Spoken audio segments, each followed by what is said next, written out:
My name's Dave DeBoe, founder of MoneyPartnerFormula.com, and this show is built for everyday real estate investors who are actively doing deals and looking to scale using other people's money. So if you're an active real estate investor and you want to get featured on this show to talk about your own real estate and capital raising experiences, then just go to daveinterviewsyou.com. Now let's get rolling with this episode, and remember to subscribe for daily interview content.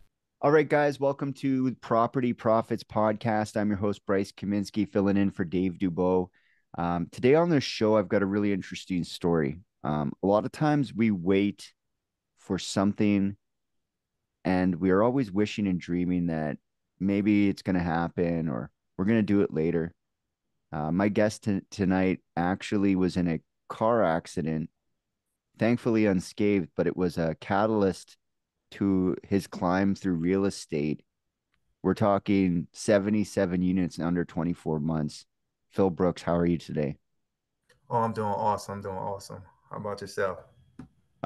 Can't complain. I mean, I wasn't in a car accident. Maybe I need to get in more car accidents to get 77 units like that. So, you'd mentioned before the show that you'd always had kind of a passion for real estate, but that was really a catalyst. Walk us through that so we can kind of get inside your head there a little bit and tell us a little bit about how you got started in multifamily. Yeah, so I was in single family residential. I do own a couple rentals, small ones, single family, but I was doing flips as well. But not only that, I was working a 12-hour shift, an hour commute to work and an hour back. And I used to be like, man, I need to find something different. These long shifts, when I get off work, I'm trying to find a way to find another deal. I don't really got time for my family or anything. And then once somebody, a mentor of mine, told me, instead of, because my goal was to get to 10 houses, one a year for 10 years. Mm-hmm. My plan was to buy one house a year. He said, instead of doing that, why don't you just buy a commercial building with 10 units in it? So I'm like, all right, that sparked my interest. So I'm still commuting back and forth to work. I'm doing research here and there when I got time, when I'm not asleep or if I'm not spending time with my family. Mm-hmm. Then one day I got into a car accident.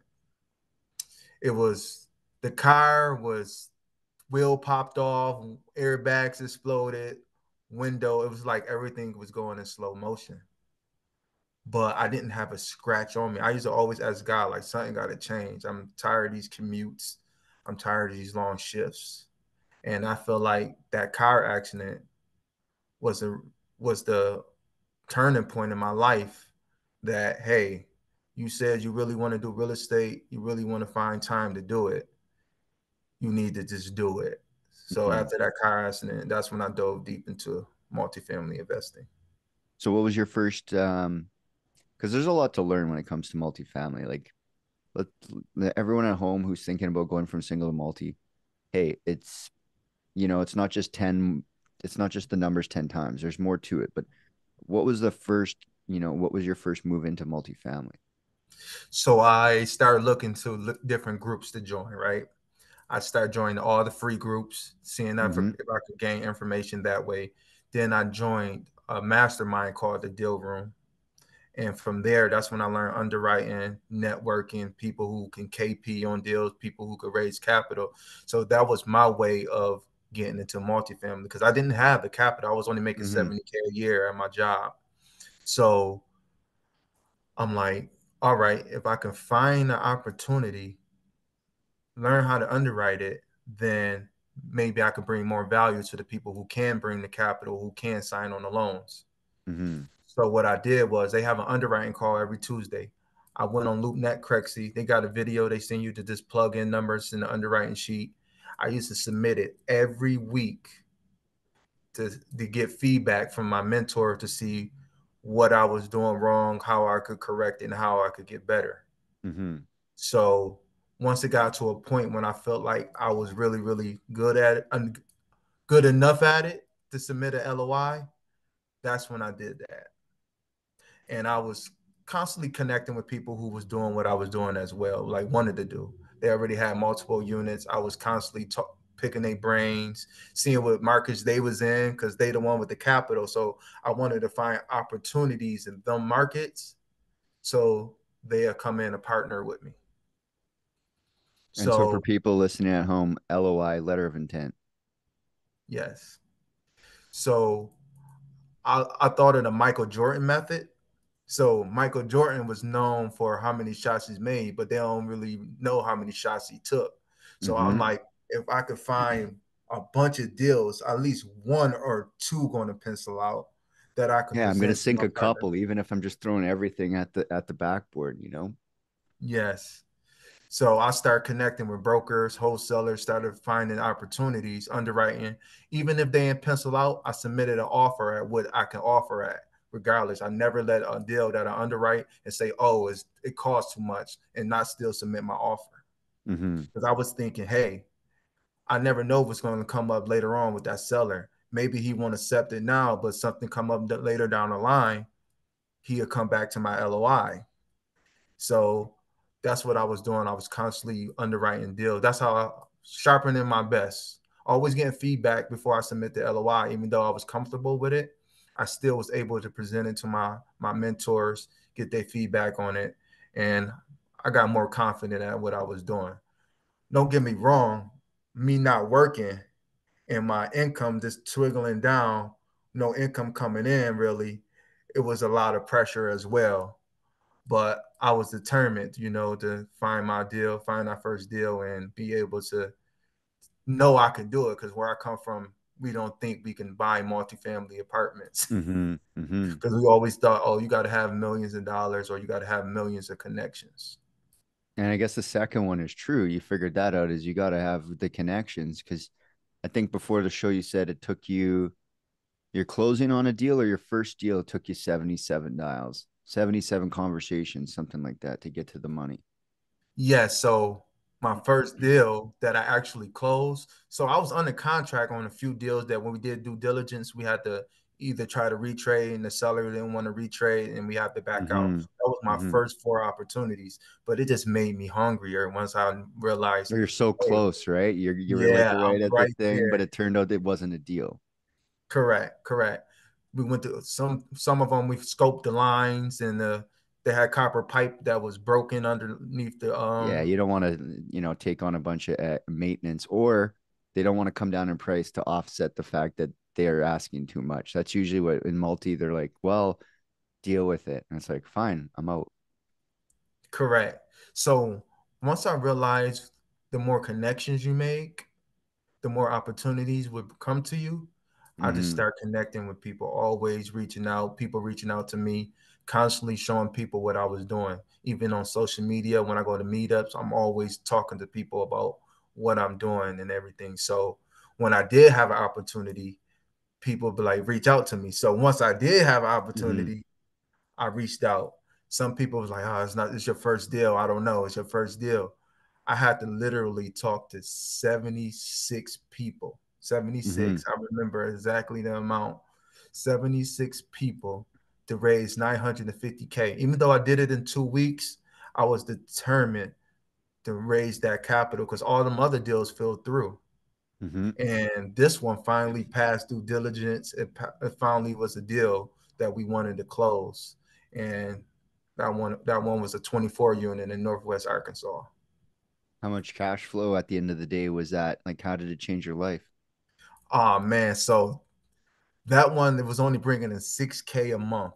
Mm-hmm. We got it at 19 units occupied now, renovated, and we bringing in over 20K a month There you right go. now. And it still got 16 units. I mean, 5 units that need to be filled up. And so what's your split with the partners on that? Or are you just paying for the money and that's it? No, I have a split. So I gave up 60% of the equity for that. So what does that do So for you? Because you're not working anymore, right? You decided to this is your main gig. So how is that helping you do that? How so close are you to that? well, it took care of the main part of my bills. So it took a little while for it to get stabilized and everything to where it's at about 5 months. Mm-hmm. But it started paying for itself. And then it actually started paying my bills because of the 40% that I had. Mm-hmm. So that's about after expenses, I believe I get about 3,700. So it take care of the main bills. Now, yet I'm not rich. I'm not getting rich off it, but it's Hmm. able to allow me to do more multifamily, dive deeper, and just like I said, it made me hungrier.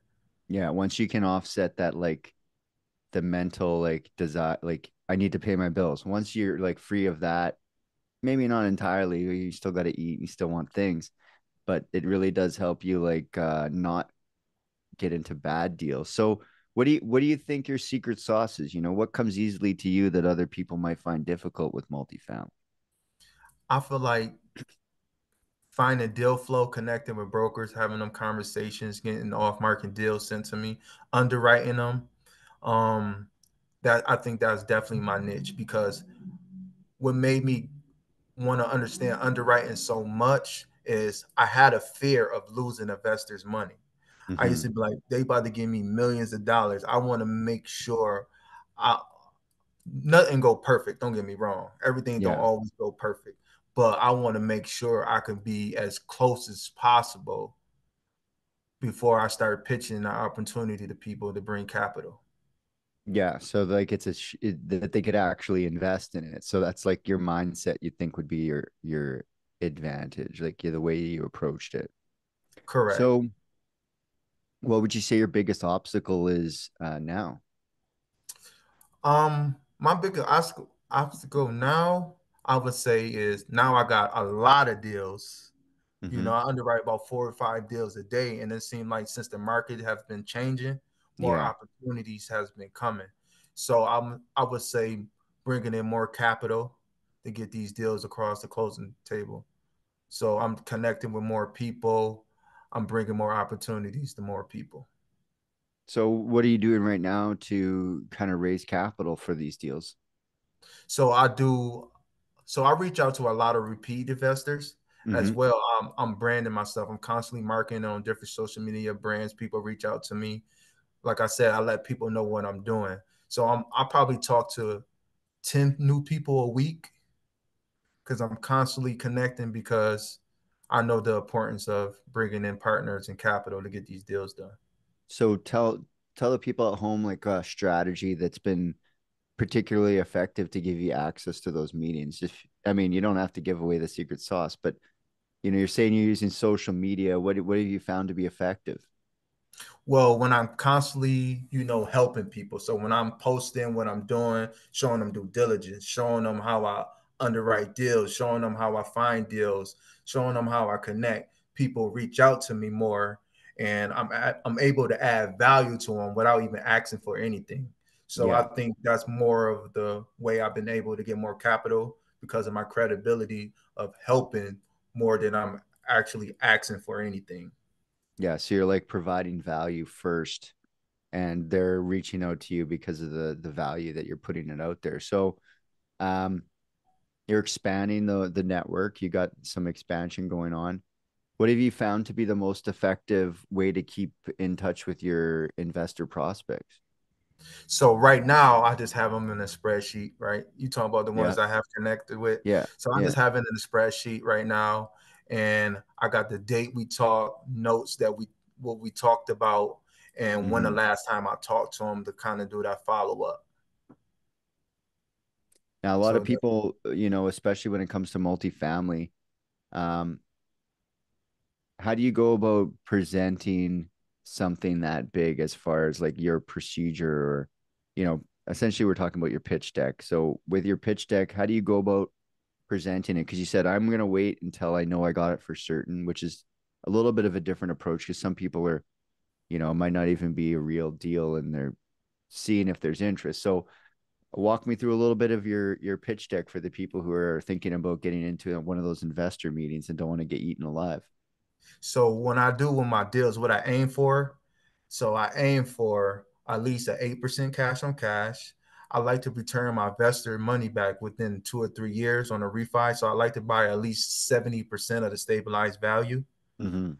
And I do mostly JV deals. So once I return in capital, we get to hold it for however long we want to hold it for and just cash flow it. So I look for a 16 plus IRR, that's internal rate of return. Mm-hmm. And then I look for at least an 8 plus cash on cash. And I'm looking to double their money. I'm always looking to do a 2-time multiplier. Sometimes they come a little bit lower, about a 1.8, but I'm always looking at least 2 times they money. Yeah, because a lot of people are talking about 2xing it in 5. They're like in 5 years. And so your focus is like within 3. So I won't say 2 times within 3. So what I would do is return all the capital. So it's like affinity returns within 2 or 3. Now, when Okay. we decide to sell, that's when they get that extra, and that would be a 2-timer. So if we sell in 5 years, if we decide to, that's still with 2 times their money. But they get the cash flow their money without having any money, keep the same equity So into the deal. where you saying you're underwriting bunch of deals a day, and that didn't start, like you didn't start getting that lead flow. That was something you networked up to. At what point did it really start rolling? Like what was it? What was the turning point on your deal flow? Because a lot of people are like, yeah, I get some emails about some deals and stuff, but where do you think the turning point was for you? Well, I started seeking. So what I did was I I go on LoopNet Crexy. I don't call the broker right away. I sign the CA, get the documents, the financials, and I underwrite it, right? Then I submit the LOI. After I underwrite it, even if it's overpriced on LoopNet, I'm not really doing it for the deal. I'm doing it for Mm, the relationship. yeah. So after I submit the LOI, then I call the broker and I tell them, hey, I just submitted a LOI on that deal you have in, just say Mm-hmm. Kansas, whatever, right? I know you wanted 5 million, but my numbers at the underwriting, it said only 3 million. Yeah, If three this may seven work, or yeah, if this may work, we would like to move forward. If not, please send me anything off market in that area. And I do that in every market we wanted to be in. And I got my markets for them, my partners and investors, because they the ones who bring in the capital. So I want to mm-hmm. make sure I'm presenting a deal that they even want to invest in. I don't want to be sending them something in Alaska, but they only do Southeast, you Yeah. know? So I started doing that in every market. And then all of a sudden, since I separated myself from most people, because most people call, most people try to do that connection first. But me Mm-hmm. submitting the LOI showed them that I'm really trying to buy. Yeah. So all of a sudden, when I do that, my deal flow just start picking up, and Well, my people are emails start afraid. getting Yeah, flooded. people are afraid to put it on paper. And I always say, like, speak with paper, because, like, this is a censored show, but BS. You can BS all day on the phone, but write it up, write it up, Mm-hmm. and that to a broker or an agent means a lot more. That you're willing to like do the numbers, put it on paper, put it in front of me. Even if you are $2 million under what I'm asking, you spent the time and you're not just calling me and wasting my time. So I love that strategy. You're talking about being on social media. If people want to connect with you, they want to find out more about you and what you do, how should they do that? So my name is Phil Brooks on Facebook. Also, I'm Phil Brooks on Instagram. I'm Phil Brooks on Like TikTok. I am. I am. Okay, I I'm am Phil Phil Brooks. Brooks. That's the handle Yeah, on Instagram. Cool. yeah. So yeah, time flies when you're having fun, and we could go on about multifamily all day, but they should probably just reach out to you directly. And yeah, I really appreciate you being on the show. And until next time, guys, we'll catch you on the next episode. Awesome. Nice meeting you. Thanks, Bryce. Hey there, I really hope you enjoyed that episode. And as always, if you want to listen to more daily interview content, make sure you subscribe. And if you're an active real estate investor and you're doing deals and you'd like to get featured on this show, then just head over to daveinterviewyou.com. Now at moneypartnerformula.com, we help real estate investors to create a process for predictably getting capital so they can do more deals without relying on hard money lenders or the banks. We do this by building them a private capital marketing system. Now, if you want help turning yourself into a big money capital attraction machine, then book a call with our team to see how we can help. Just visit moneypartnerformula.com to find out more. All right, take care, and we'll see you on the next interview.